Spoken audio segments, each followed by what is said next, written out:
Hi everyone, it's Andre from Momentumwingchun. Today I'd like to talk to you guys about force in the context of Wing Chun.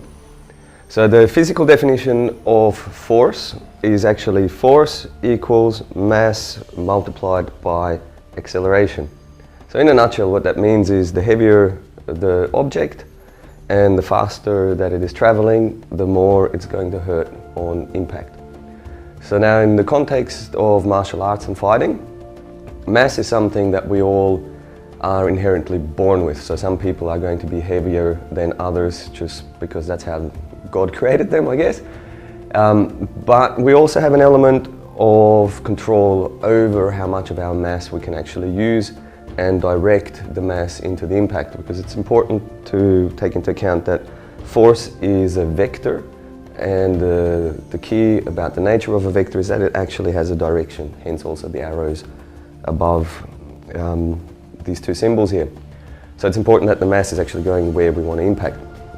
Now, in how we can use our bodies, the most obvious example is if we stand here side by side and I try to push here. No, don't let me push here, like make it hard for me to move here. Right now I can't push his like this, and same if you try to push me like that, you can't push me over either.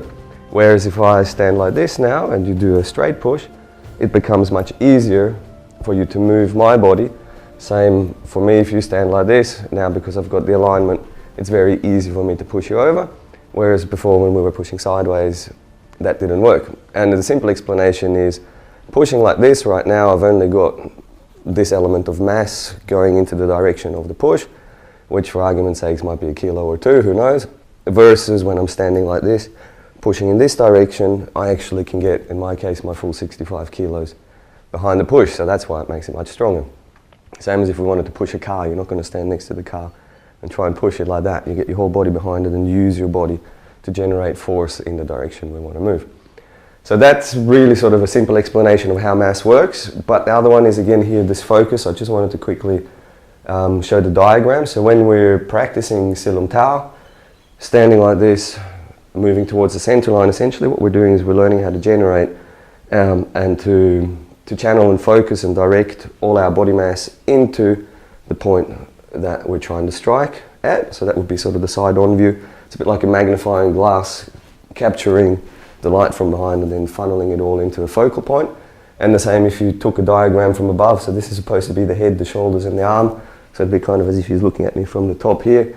You can see again from the sides and from the bottom we have this conical focal effect of directing all our mass into the target. The example there is, if you can maybe hold the pad, hold it up against your chest, get your fingers out of the way. If I'm punching like this, or let's go from this side, if I'm punching like this with a hook punch, I'm only sort of getting a small amount of my body mass behind the strike, versus if I'm standing like this, I can generate quite a lot of propelling force or more penetrating force, which will hurt more if I want. The only difference there was I put my focal point behind the target, so that generates like a pushing sensation, or you put the focal point right in the center of the person when you're hitting, and that gives sort of that imploding, more painful sensation when you're hitting. So that's sort of quick digression of the focus in relation to mass with Silum Tao.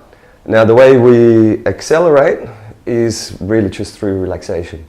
The more relaxed our muscles can be as we're moving, the faster we'll be able to move. Same as if you're sort of suddenly trying to catch something versus trying really hard to push something, the really hard effort will generally be slower. Or another analogy could be, for example, the biceps. A lot of people spend a lot of time training their biceps so they can lift a lot of weight. But what that does, it actually tenses the muscle in the bicep, and the bicep is a pulling muscle. And so if this muscle is tense when we're trying to strike, it's a bit like trying to accelerate your car and you haven't fully released the handbrake. There's something that's actually going against what we're trying to do. And so that's a very quick analogy why we want to try and be as relaxed as possible to maximize acceleration. So let's bring into context force, the fact that force is a vector with a direction, and how the human body can react or can't react against forces coming in. So if Heath and I both grab the stick and push at each other, right now we have a stalemate because we have equal opposite reaction of forces going at each other. But if I add a twist to the push, suddenly it becomes very difficult for Heath to stop Because for some reason, I don't know why, the human body can only deal with one vector, so one direction at a time. And in this case here we had the straight push, but then we also added the twist, turning the stick like that, which then makes it unstoppable. So same if you hold the stick again and we start with the twist, you go this way. Yeah, so we're both twisting against each other. If I then add the push again, it's very difficult to stop. So I just quickly wanted to bring that into the context of force. I'll be talking about multi-vectors more on the next video, but I thought it's important to add in here anyway, so that we understand the human body can only, for some reason or other, deal with one force coming in at any one time. I guess quickly in the context of application, let's say Heath, if you can hold my arm with two hands, hold as hard as you can, push this way. So if I push into Heath straight like this, right now I can eventually push myself off Heath because I'm tense in my muscles, or I'm only giving one vector. But in this case here, I actually have a vector here because I can move my elbow, and I have a vector here in my shoulder. I've actually got a whole lot more available, but again, I'll dig into those deeper later. For now, we'll just concentrate on the elbow and the shoulder working together the way we have the stick pushing and twisting. So rather than just giving a straight push, make it hard for me. If I just add the two vectors together, eventually it becomes quite easy for me to move the person away, or like hold really hard.